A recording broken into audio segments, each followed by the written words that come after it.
بسم اللہ الرحمن الرحیم۔ دعاؤں کی قبولیت کے سنہرے واقعات، سبق نمبر 53۔ بدر کے میدان میں اللہ کے رسول صلی اللہ علیہ وسلم کی دعا۔ غزوہ بدر سن ہجری 2 میں ہوا۔ کفر اور اسلام میں ہونے والی اس جنگ کو یوم الفرقان کے نام سے یاد کیا گیا۔ مسلمانوں کی تعداد صرف 313، جبکہ کافروں کی تعداد 3 گنا زیادہ، یعنی 1000 کے لگ بھگ تھی۔ سیدنا سعد بن معاذ کے مشورے سے مرکز قیادت تعمیر کیا گیا۔ یہ ایک چھپر تھا جس سے پورا میدان جنگ دکھائی دیتا تھا۔ میدان میں اللہ کے رسول صلی اللہ علیہ وسلم صف درست کر کے مرکز قیادت میں تشریف لاتے۔ محترم حضرات، اللہ کے سب سے زیادہ محبوب بندے نبی کریم صلی اللہ علیہ وسلم مشکل کی اس گھڑی میں اپنے رب کے سامنے مناجات کر رہے ہیں، دعائیں مانگ رہے ہیں، اپنے اللہ سے رو رو کر خوب عاجزی کے ساتھ التجائیں کر رہے ہیں۔ اپنی امت کو سبق دیا کہ اگر کوئی مشکل وقت آئے، پریشانی آئے تو صرف اپنے رب سے مانگنا، اس کے سامنے سر جھکانا، کسی اور سے نہیں مانگنا۔ آئیے پڑھتے ہیں کہ اللہ کے رسول صلی اللہ علیہ وسلم نے بدر کے میدان میں کیا دعا مانگی۔ سیرت لکھنے والوں نے لکھا، اللہ کے رسول صلی اللہ علیہ وسلم نے ارشاد فرمایا، اللہم انجز لی ما وعدتنی، اے میرے اللہ، جو وعدہ آپ نے مجھ سے کیا ہوا ہے اسے پورا فرما دیجئے۔ اللہم انشدک عہدک ووعدک، اے اللہ میں آپ سے آپ کے عہد اور وعدے کا سوال کرتا ہوں۔ سیدنا ابوبکر صدیق رضی اللہ عنہ کو یہ شرف، مرتبہ اور مقام حاصل ہے کہ وہ بھی رسول اللہ صلی اللہ علیہ وسلم کے ساتھ اس مرکز قیادت میں موجود تھے۔ اللہ کے رسول صلی اللہ علیہ وسلم میدان کو دیکھ رہے ہیں۔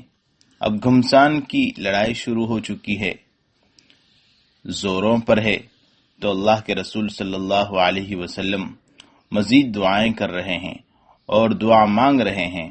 اللہم ان تہلک هذه العصابۃ اليوم لا تعبد، اے اللہ آج اگر یہ چھوٹی سی جماعت ہلاک ہو گئی تو آپ کی عبادت نہ کی جائے گی۔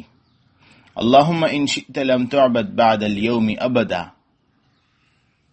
اے اللہ اگر آپ چاہیں تو آج کے بعد اس روئے زمین پر آپ کی عبادت کرنے والا کوئی نہ ہوگا۔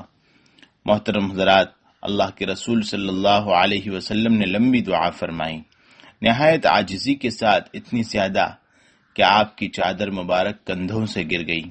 سیدنا ابوبکر صدیق رضی اللہ عنہ پاس ہی تھے، انہوں نے چادر کو درست کیا اور عرض کی، اللہ کے رسول صلی اللہ علیہ وسلم بس فرمائیے، آپ نے اپنے رب سے بڑے الحاح و زاری کے ساتھ دعا کر لی ہے۔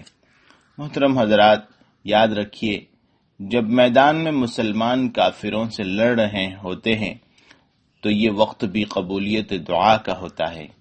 پھر اللہ رب العزت نے اپنے پیارے حبیب کی دعا کو قبول فرمایا۔ آپ صلی اللہ علیہ وسلم کے پاس وحی آئی، انی ممدکم بألف من الملائکۃ مردفین، میں 1000 فرشتوں کے ساتھ تمہاری مدد کروں گا جو آگے پیچھے آئیں گے۔ اور باری تعالیٰ نے فرشتوں سے فرمایا، انی معکم فثبتوا الذین آمنوا سألقی فی قلوب الذین کفروا الرعب، میں تمہارے ساتھ ہوں، تم اہل ایمان کے قدم جماؤ، میں کافروں کے دلوں میں رعب ڈال دوں گا۔ اللہ تعالیٰ نے واقعی اپنے نبی صلی اللہ علیہ وسلم کی دعا کو قبول کر لیا، اپنے وعدے کو پورا اور سچا کر دکھایا۔ اللہ کے رسول صلی اللہ علیہ وسلم اس روز زرہ میں ملبوس تھے۔ سیدنا ابوبکر صدیق رضی اللہ عنہ کو تسلی دینے کے بعد آپ یہ آیات پڑھتے ہوئے خیمے سے باہر نکلے، سیہزم الجمع ویولون الدبر بل الساعۃ موعدہم والساعۃ ادہی وامر، ان قریب یہ جماعت ہارے گی اور یہ لوگ پیٹ پھیر کر بھاگیں گے، بلکہ ان کے وعدے کا وقت قیامت کی گھڑی ہے، اور قیامت بہت سخت اور کڑوی چیز ہے۔